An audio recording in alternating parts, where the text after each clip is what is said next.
하나님 말씀을 잠시 나눌 때 마태복음 4장 17절 한 절 말씀을 보겠습니다. 오늘 말씀은 본문은 마태복음 4장 17절. 신약성경 4페이지 찾으셨으면 우리 한 목소리로 마태복음 4장 17절 같이 읽도록 하겠습니다. 시작. 이때부터 예수께서 비로소 전파하여 이르시되 회개하라 천국이 가까이 왔느니라 하시더라. 아멘. 오늘 말씀의 제목은 진정한 회개가 부흥과 회복을 가져옵니다. 한번 따라합니다. 회개해야 부흥과 회복이 일어납니다. 아멘. 사랑하는 성도 여러분, 우리나라의 교회 역사가 100년이 조금 넘습니다. 유럽에 비하면 짧죠. 그런데 우리나라의 교회 역사에서 아주 중요하게 평가되는 사건은 1907년 평양에서 일어난 대부흥 운동입니다. 1907년 이 연도를 항상 여러분 기억하시고, 장소는 어디냐? 평양. 그런데 이 대부흥 운동이 평양에 일어나기 4년 전인 1903년에 원산에서는 외국에서 온 선교사들 가운데 성령의 새 역사가 먼저 일어나게 됩니다. 그 중심에 있었던 유명한 인물이 로버트 알렉산더 하디라는 목사님입니다. 하디 목사님. 하디 선교사님은 캐나다 사람인데 캐나다의 명문 대학 토론토 대학 졸업을 했습니다. 그것도 의과, 어려운 의과를 졸업을 한 똑똑한 분이고, 그가 조선 땅에 이제 의료 선교사로 들어와서 사역을 합니다. 그런데 별다른 열매를 맺지 못한 채 큰 실망에 빠져 있었습니다. 열심히 사역을 하지만 열매가 별로 안 맺혀요. 그런데 이제 2명의 여자 선교사 외국분들이 원산에 도착을 해서 그들이 기도를 합니다. 부흥이 일어나게 해 주십시오. 이 땅에 부흥이 일어나게 해 주세요. 그래서 그들이 이렇게 기도를 하니까 그 기도회의 소문이 퍼지면서 다른 선교사들도 하나둘 합류하게 되었고, 이제 그들은 하디 선교사님에게 강의를 부탁합니다. 우리가 선교사들이 모여 이제 기도하고 하는데 목사님 말씀 좀 전해주세요. 강의를 부탁했어요. 그래서 강의를 준비하던 중에 하디 목사님은 성령님에 대한 하나님의 말씀에 의해서 압도를 당하는 은혜를 경험하게 됩니다. 누가복음에 나오는 구하라 찾으라 두드리라 성령을 주실 것이다. 하디 목사님이 성령의 능력을 내가 구하지 않았구나 깨닫게 된 거예요. 여러분, 캐나다의 이 명문 토론토 대학 의과 출신이라는 학력에 대한 이 교만함, 내가 누구냐? 토론토 출신, 의과대학 출신이야. 그런 교만. 또 의사라는 직업에 대한 교만, 영국 시민이라는 백인 우월주의, 인종차별이죠. 나는 백인이야. 그리고 한국인에 대한 편견, 인종차별, 그것이 그동안 하디 목사님이 안에, 그가 선교사였지만 깊이 뿌리 내리고 있었고, 지금까지는 선교의 실패가 다 누구 때문이냐? 조선 사람들, 한국 사람들 때문이라고 피해의식을 갖고 있었어요. 내가 이렇게 수고하는데 이 사람들 이것도 받아들이지도 못하고, 이 사람들은 믿어주니까 또 배신하고, 그런 피해의식, 어둠이 있었다 이거예요. 그러나 이제 기도회를 준비하고 인도를 하면서 하디 목사님은 계속 이제 울며 동료 선교사들 앞에서 공개적으로 여러분 통회하게 됩니다. 그거는 개인적으로는 너무나도 고통스럽고 굴욕적인 경험이었지만 그가 말합니다. 나 이러고 싶지 않은데, 부끄러운데, 그런데 성령님이 강권하시는 거예요. 네가 해야 할 일은 공개적으로 자백하는 거다. 그래서 자기의 죄악을 마구 토로합니다. 내가 교만했습니다. 내가 죄인입니다. 내가 조선 사람들 무시했습니다. 내가 나쁜 놈입니다. 막 눈물을 흘리며 고백을 했고, 뒤따라서 동료 백인 선교사들에게도 회개의 문이 열려서 같이 자백하기 시작한 겁니다. 그 다음에 주일날 창전감리교회에서 예배를 드리게 될 때 하디 선교사님은 자기가 목회하던 그 교회 회중들, 조선 사람들 앞에서 또다시 성령의 이끌리심 아래 순종해서 자기가 백인으로서 배운 자로서 품고 있던 교만, 모태신앙이지만 믿음이 없는 거, 성령 충만하지 못한 거, 조선인들에 대한 인종 편견, 이 사람들은 도저히 안 돼, 정죄의식, 이런 게 있었던 그대로 고백을 하게 되는 거예요. 부끄럽지만 하나님의 영이 인도하니까 공개적으로 내가 이런 사람이요, 내가 잘못했어 고백을 하니까 조선 사람들, 한국 사람들 가운데도 회개 운동이 일어나기 시작해서 부흥의 역사가 일어나는 거예요. 아멘. 아멘. 사람들이 너 회개해 그럴 때는 회개 안 하더니 이제 회개를 앞에서 하니까 회개의 영이 임해 터지기 시작하는 거예요. 이로 인해서 여러분 사경회, 부흥이라는 집회가 등장합니다. 우리가 오늘날 부흥회 하는 게 뭐냐? 이때 등장해서 서울, 개성, 목포, 평양 등에서 부흥의 불씨가 막 지펴지게 되는데, 그로부터 몇 년이 지난 1907년 1월에 평양 장대현 교회에서 집회가 열릴 때에도 새로운 은혜의 폭탄이 떨어지게 됩니다. 1907년 정월 1월 평양 장대현 교회에서 열린 이 집회는 평안남도 남자 도사경회라고 불립니다. 남자들이 모이고, 아무튼 이거는 매년 열리는 연례 행사였는데 그 시작 당시에는 영적으로 상황이 답답했습니다. 계속 예배를 드리고 사경회를 인도하지만 별로 역사가 없고, 1월 13일 주일 밤에 사람들은 기대를 했습니다. 이 마지막 날이니까 뭔가 터지겠지. 그런데 연합 사경회 마지막 시간에 이때도 이기람 선교사, 이분은 우리나라 사람이 아니라 외국 분인데 그램 리, 이 사람이 집회 분위기에 대해 이렇게 말합니다. 집회는 전혀 영적인 생기가 없었으며 하나님의 성령이 회중 가운데서 떠나버린 것 같은 느낌을 받았고 사람들은 매우 답답해했습니다 라고 기록해놨습니다. 이게 뭐지? 왜 꽉 막혀있지? 왜 이렇게 답답하지? 사경회를 인도하는 선교사들이나 한국인 리더들이나 성도들 모두가 이런 분위기 속에서 답답해하고 의아해하는 거예요. 그런데 바로 그때 길선주 장로님이 갑자기 자리에서 뻘떡 일어나더니 큰 소리로 자기의 죄를 공개적으로 고백하게 됩니다.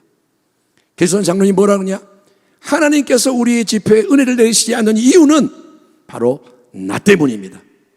나는 바로 아간과 같은 자입니다. 약 1년 전에 내 친구 중에 한 사람이 임종하면서 내게 부탁을 했습니다. 길장로, 내가 세상을 뜨거든 내 유산을 좀 돌봐주시오. 내 아내가 세상을 잘 모르니, 너무 모르니 당신만 믿겠소. 나는 염려 말라고 약조했습니다. 그러나 그 친구가 세상을 떠난 뒤 미망인의 재산을 관리해 주면서 미국 돈 $100 상당을 사취하였습니다. 내가 $100 챙겼습니다. 나는 하나님의 일을 방해해 온 것입니다. 내일 아침에 그 돈 전액을 미망인에게 돌려드리겠습니다. 회개의 눈물을 막 쏟으며 길선주 장로가 이 고백을 하며 계속 통회를 하니까 여러분 함께 모여있던 1000여 명 정도의 성도가, 다양한 곳에서 온 이 성도가 회개가 터지기 시작한 거예요. 바로 그 순간에 여러 날 동안 그곳을 무겁게 짓누르고 있던 영적 방해의 장벽이 무너져 버리면서, 아멘 합시다. 아멘. 그 순간 꽉 가로막고 있던 이 장벽이 무너지면서 하나님의 강한 임재가 느껴지는 거예요. 하나님이 함께 하시는 게 느껴지는 거예요. 이에 이기람 선교사님이, 외국분 선교사님이, 자, 기도하기 원하는 자 모두 함께 통성으로 기도합시다. 통성 기도를 인도하니까 한 선교사의 증언에 의하면 하늘 보호자를 향해 포효하는 것 같은 한국인들의 통성기도 소리가 하늘로 쫙 올라가더라 이거예요. 기도가, 어마어마한 기도가, 그 전에 없었던 그런 기도가, 포효하는 소리가 하늘로 쫙 올라갔고, 저녁에 시작된 합심 기도가 이튿날 새벽 2시가 돼도 끝나질 않는 강력한 은혜의 역사, 성령의 새 역사가 그 현장에 부어지게 되었다고 합니다. 회개가 터지고 기도가 막 올라가는 거예요. 여러분, 1시간 찬양하는 게 힘들어요? 기도 1시간 하면 힘든가요? 성령이 임하면 기도가 터지는 거예요. 아멘. 성령의 기도를 끌고 가시는 거예요. 이렇게 해서 시작된 1907년의 평양 대부흥운동은 한반도 전역을 강타합니다. 성령이, 바람이 부니까 한반도 전역에 역사가 퍼져가고 한국의 기독교 신앙이 확실히 뿌리를 내리고 모든 게 변화되는 놀라운 역사의 시발점이 됐기 때문에 여러분, 우리가 115년이 지난 지금까지도 계속 1907년 평양 대부흥 운동 이렇게 얘기를 하며 그런 새 역사가 다시 일어나기를 소망하는 거예요. 한국교회 기도 제목이 뭐냐? 1907년 같은 성령의 역사, 더 큰 역사 허락해 주세요. 한국교회는 계속 그 말을 합니다. 공생의 사역을 시작하면서 예수님이 외치신 핵심 메시지는 뭐냐? 회개하라. 죄를 깨닫고 마음과 삶을 돌이키라고 촉구하는 메시지였습니다. 이때로부터 예수께서 비로소 전파하여 이르시되 회개하라, 천국이 가까이 왔느니라. 따라합니다. 회개하라, 천국이 코앞에 있느니라. 아멘. 여러분, 열심히 뜨겁게 믿는 것보다 먼저인 것, 믿음을 참된 믿음으로 만들어주는 비움과 깨뜨림의 역사가 바로 회개입니다. 아멘. 회개 안 하고 믿는 거는 참된 믿음이 될 수가 없어요. 여러분, 우리는 근데 회개하는데 참 무지하고 게으르고 인색하며 완고하기 때문에 여러분 참된 부흥과 회복을 아직 경험하지 못하고 있는 겁니다. 이유는 간단합니다. 왜 부흥이 일어나지 않느냐? 하나님의 답변은 뭐냐? 회개를 안 해서 그렇다. 지금 대한민국 이 땅에 교회가 없나요? 많죠. 성도가 없나요? 많죠. 집회도 많고 여러분 행사도 많습니다. 오살리 기도원에 가서 우리 권사님 기도했고 또 뭐 여성 금식성회 등등등, 뭘 비하하는 게 아니라 여기저기서 계속 뭐 모임이 있고 예배가 있고 행사가 있습니다. 기도회도 하고 연합예배도 하고, 당선된 사람들 모아다가 또 뭐 기도회도 하고. 여러분, 이 일을 안 하는 게 아니라 하는 일은 참 많고 바쁜데 하나님이 그걸 원하고 바라실까요? 하나님이 그런 거 행사를 더 많이 해라, 스케줄 꽉 채워라, 하나님이 그걸 원하실까요? 하나님이 원하고 바라시는 것은 항상 이 한 가지, 진정한 회개의 역사가 먼저 일어나는 것입니다. 그래서 하나님이 그토록 사랑하는 인생들, 그리고 그들이 사는 땅이 망하지 않고 은혜의 능력으로 회복되는 것, 이게 하나님의 뜻이에요. 하나님은 회개가 일어나고 회복이 있기를 원하시는 겁니다. 물은 내가 사랑하는 자를 책망하여 징계하노니 그러므로 네가 열심을 내라, 회개하라. 내 이름으로 일컫는 내 백성이 그들의 악한 길에서 떠나 스스로 낮추고 기도하여 내 얼굴을 찾으면 내가 하늘에서 듣고 그들의 죄를 사하고 그들의 땅을 고칠지라. 이때로부터 예수께서 비로소 전파하여 이르시되 회개하라, 천국이 가까이 왔느니라. 아멘 합시다. 아멘. 아멘. 진정한 회개, 이거는 우리가 스스로 억지로 할 수 있는 게 아닙니다. 억지로 애쓴다고 회개가 터지는 건 아닙니다. 성령이 역사하셔야 죄를 깨닫게 해주시고, 죄를 통회하게 만드시는 영적 수술이 일어나는 게 회개인 거예요. 회개는 성령의 역사입니다. 하디 목사님은 선교사로 사역하고 있었지만 자기가 교만하고 믿음이 없으며 남을 사랑하지 않고 무시했다는 걸 전혀 모르고 있었습니다. 하디 선교사님은 불행했습니다. 아이고, 내가 이렇게 헌신하는데 이 조선 땅, 악한 땅이라서 이렇구나. 사람들이 이렇게 못돼가지고 믿어주면 배신하고 그렇게 남을 원망하고 이유를 딴 데 찾았습니다. 길선주 장로님도 친구 아내에게 가야 할 돈을 착복했다는 것을 잊고 마음 편하게 잘 살고 있었습니다.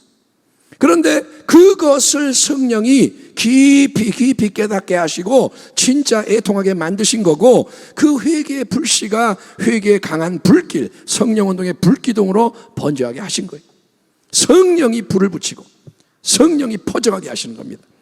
그런 회개를 우리가 만들 수가 없고 인위적으로 조장해도 안 되지만, 예를 들면 슬픈 음악 틀어놓고 막 눈물 나게 억지로 분위기 잡고 그래서도 안 되지만, 우리가 할 수 있는 일은 뭐냐? 그것은 첫째, 회개하기를 진심으로 원하고. 아멘. 여러분, 원하셔야 돼요. 회개하기를 원해야 돼요.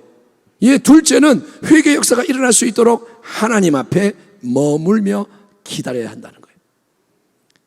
원해야 되고 머물러야 돼요. 어떻게 그렇게 머물며 기다리느냐? 말씀과 기도의 헌신을 개인적으로 공동체적으로 멈추지 말고 계속 성령의 임재하심과 일하심을 기대하며 나아가면 되는 것입니다. 우리가 할 일은 뭐냐? 오순절 마가다락방을 만드는 거예요. 아멘. 지금 해야 할 일이 많아요. 스케줄 많아. 그게 중요한 게 아닙니다. 지금 필요한 건 뭐냐? 회개하겠습니다. 그리고 하나님 앞에 머무는 거예요. 1950년 6.25 전쟁 때도 적군이 대동강까지 온 땅을 점령하며 밀려 내려왔을 때 이제 거의 부산하고 여기 남겨놓고 이 낙동강 전선 두고 피난 가서 거기 몰려 있을 때 그때도 당시 목회자와 성도들은 부산 초량교회, 부산 중앙교회, 일부는 해운대 백사장에 모여서 나라 민족 살려달라고 기도를 했는데 이때 올려드린 기도의 핵심이 뭔지 아세요? 회개의 기도였습니다. 회개의 기도. 하나님, 일제치하에서 신사참배한 거 회개합니다. 하나님, 한국교회가 하나 되지 못하고 분열되어 있는 거 회개합니다.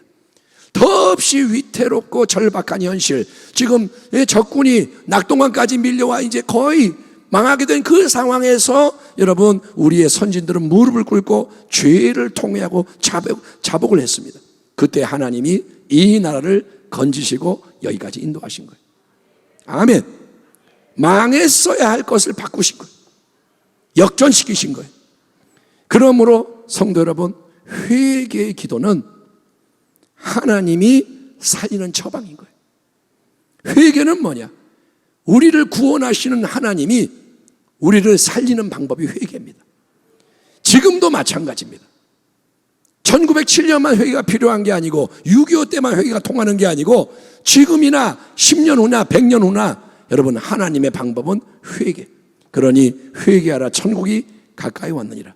모든 게 흔들리고 불확실한 이 위기의 때에 우리 모두가 더욱더 마음을 다해 회개하며 하나님의 얼굴을 새롭게 구하기를 축원합니다. 아멘. 회개에 대한 말씀을 몇 번 전했지만 정말 우리가 깨달아야 돼요. 변화는 딴 데서 오는 게 아니다. 진짜 회개가 내 안에서 터질 때, 누군가가 하나님의 영에 이끌려 회개를 할 때 거기서부터 불이 붙기 시작하고 하나님이 일하신다. 아멘. 그래서 이 땅에 하나님의 긍휼과 자비로 부흥 회복이 임할 수 있도록 새로운 문과 길을 여는데 헌신하는 참된 주의 백성 다 되시기를. 아멘. 이번 성경학교 수련회에 회개의 영이 임하기를 축원합니다. 우리 자녀들이 간식 맛있는 거 먹고 재밌었어요가 아니라 회개하고 성령 받아서, 불을 받아서 하나님이 영광에 일어나는 그런 역사가 교회 안에 일어나기를 주의 이름으로 축원합니다. 기도하겠습니다.